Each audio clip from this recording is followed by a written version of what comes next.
معزز سامعین اکرام، السلام علیکم ورحمۃ اللہ وبرکاتہ۔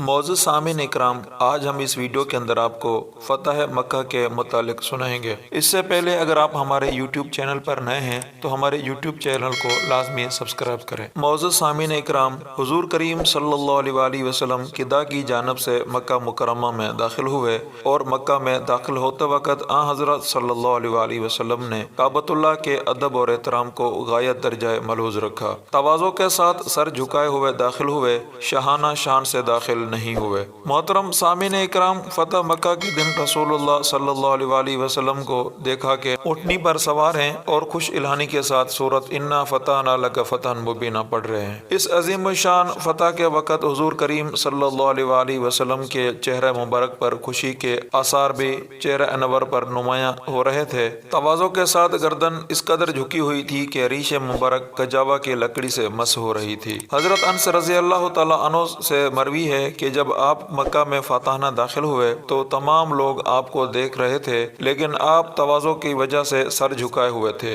معزز سامعین اکرام، حضرت صلی اللہ علیہ وآلہ وسلم کی نظر مبارک اس پر تھی کہ ایک وقت تھا کہ میں نے اسی شہر سے کس بے کسی اور کس بے بسی کے ساتھ ہجرت کی تھی اور دشمنوں سے گریزاں اور تنہ تنہ یہاں سے نکلا تھا۔ اب وہ وقت آیا کہ اللہ تبارک و تعالیٰ نے مدد فرمائی اور اسی شہر میں نہایت شان و شوکت کے ساتھ فاتحانہ داخل ہو رہا ہوں۔ اس لیے حضور پرنور صلی اللہ علیہ وآلہ وسلم کا سر مبارک تواضع سے خم تھا اور پالانے شطر پر سر رکھے ہوئے سجدہ شکر بجا لا رہے تھے، اور جوش مسرت میں ترنم اور خوشالانی کے ساتھ انا فتحنا اور اذا جاء نصر اللہ پڑھ رہے تھے کہ بے شک یہ فتح مبین اور یہ نصرت سراپا شوکت و عظمت محض اللہ تعالیٰ کا فضل اور انعام ہے کہ حق کو حکومت عطا ہوئی اور باطل سرنگوں ہوا، اسلام اور ایمان کا نور چمکا اور کفر کی ظلمتیں دور ہوئیں، اور سرزمین حرم کفر اور شرک کی نحاستوں سے پاک ہوئی۔ حضرت صلی اللہ علیہ وآلہ وسلم مکہ میں قدا سے گزرتے ہوئے بالائی جانب سے مکہ میں داخل ہوئے، اور خالد بن ولید اور حضرت زبیر کو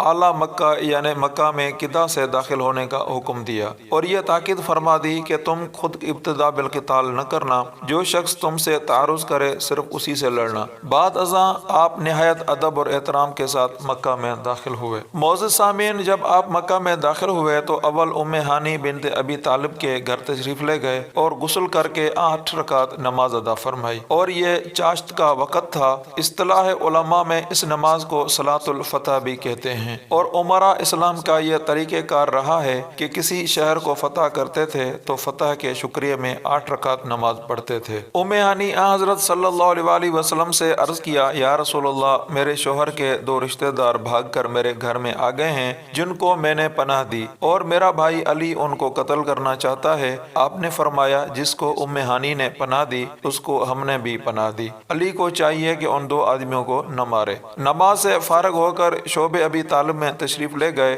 جہاں آپ کا خیمہ نصب کیا گیا تھا۔ صحابہ نے مکہ میں داخل ہونے سے 1 روز بیشتر ہی آپ صلی اللہ علیہ وآلہ وسلم سے دریافت کر لیا تھا کہ آپ مکہ میں کہاں قیام فرمائیں گے۔ آپ نے فرمایا، جہاں قریش اور کنانہ نے بنی ہاشم اور بنی مطلب کو محصور کیا تھا اور آپس میں یہ عہد اور حلف کیا تھا کہ بنی ہاشم اور بنی مطلب سے خرید و فروخت، شادی اور بیاہ کے تمام تعلقات قطع کر دیے جائیں جب تک محمد صلی اللہ علیہ وآلہ وسلم کو ہمارے حوالے نہ کر دیں۔ شعبہ ابی طالب اسی مقام کا نام ہے۔ صحیح مسلم میں ابو ہریرہ رضی اللہ تعالیٰ عنہ سے مروی ہے کہ رسول اللہ صلی اللہ علیہ وآلہ وسلم نے انصار کو بلا کر یہ فرمایا کہ قریش نے کچھ اوباش تمہارے مقابلے کے لیے جمع کیے ہیں، وہ اگر مقابلہ میں آئیں تو ان کو کھیتی کی طرح کاٹ کر رکھ دینا۔ صفوان بن امیہ، اکرمہ بن ابی جہل اور سہیل بن عمر نے مقام خدمہ میں بقصد مقابلہ کچھ اوباشوں کو جمع کیا۔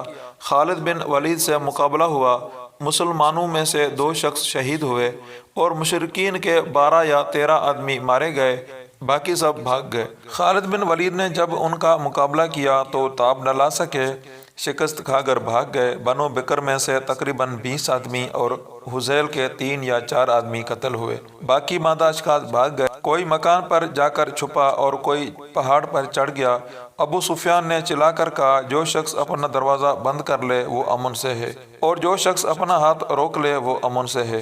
حضرت صلی اللہ علیہ وسلم کی نظر تلواروں کی چمک پر پڑی تو خالد بن ولید رضی اللہ تعالیٰ عنہ کو بلا کر دریافت فرمایا کہ یہ کیا ماجرا ہے، میں نے تم کو قتال سے منع کیا تھا۔ خالد بن ولید رضی اللہ تعالیٰ عنہ نے عرض کیا یا رسول اللہ، میں نے ابتدا بالقتال نہیں کی، میں نے برابر اپنے ہاتھ روکے رکھا، جب میں مجبور ہو گیا اور تلواریں ہم پر چلنے لگیں اس وقت مقابلہ کیا۔ تو حضور کریم صلی اللہ علیہ وسلم نے فرمایا اللہ تعالیٰ نے جو مقدر کیا اس میں خیر ہے۔ اس کے بعد امن قائم ہو گیا اور لوگوں کو امن دے دیا گیا اور لوگ مطمئن ہوئے اور فتح مکہ مکمل ہو گئی اور آپ مسجد حرام میں داخل ہوئے۔ فتح کے بعد حضرت صلی اللہ علیہ وسلم مسجد حرام میں داخل ہوئے اور خانہ کعبہ کا طواف فرمایا۔ عبداللہ ابن عمر سے مروی ہے کہ رسول اللہ صلی اللہ علیہ وسلم جب حرم مکہ میں داخل ہوئے تو خانہ کعبہ کے گرد 360 بت رکھے ہوئے تھے۔ آپ ایک ایک بت کی طرف چھڑی سے اشارہ کر کے یہ پڑھتے جاتے تھے جاء الحق و زہق الباطل، اور بت منہ کے بل اوندے گرتے جاتے تھے۔ جب آپ حرم میں مکہ میں داخل ہوئے تو اس وقت آپ ناکہ پر سوار تھے، اسی حالت میں طواف فرمایا۔ طواف سے فارغ ہو کر عثمان ابن طلحہ کو بلا کر کعبہ کی کنجی لی اور بیت اللہ کو کھلوایا، دیکھا کہ اس میں تصویریں ہیں، ان سب کے مٹانے کا حکم دیا۔ جب تمام تصویریں مٹا دی گئی اور آب زمزم سے ان کو دھویا گیا اس وقت آپ بیت اللہ میں داخل ہوئے اور نماز ادا کی اور بیت اللہ کے تمام گوشوں میں پھر کر توحید و تکبیر کی آوازوں سے اس کو منور کیا۔ اس وقت بلال اور اسامہ آپ کے ہمراہ تھے۔ فارغ ہو کر دروازہ کھولا اور باہر تشریف لائے، دیکھا کہ مسجد حرام لوگوں سے کھچا کھچ بھری ہوئی ہے، نیچے سب منتظر ہیں کہ مجرموں اور دشمنوں کے متعلق کیا حکم دیا جاتا ہے۔ یہ رمضان المبارک کی 20ویں تاریخ تھی۔ باب کعبہ پر آپ کھڑے ہوئے اور کلید آپ کے ہاتھ میں تھی۔ اس وقت آپ نے ایک خطبہ ارشاد فرمایا۔ خطبہ سے فارغ ہو کر آپ مسجد میں بیٹھ گئے اور بیت اللہ کی کنجی آپ کے ہاتھ میں تھی۔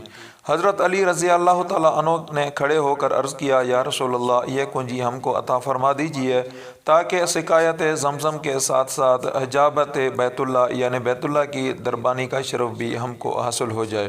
تو اس پر یہ آیت مبارک نازل ہوئی ان اللہ یأمرکم ان تؤدوا الامانات الی اہلہا، تحقیق اللہ تم کو حکم دیتا ہے کہ امانتیں پہنچا دو امانت والوں کو۔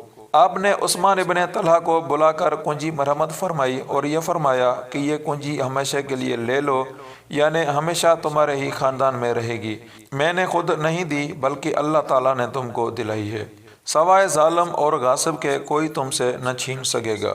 ظہر کی نماز کا وقت آیا تو آپ نے بلال رضی اللہ تعالیٰ عنہ کو حکم دیا کہ باب کعبہ پر چڑھ کر اذان دیں۔ قریش مکہ دین حق کی فتح مبین کا یہ عجیب و غریب منظر پہاڑوں کی چوٹیوں سے دیکھ رہے تھے۔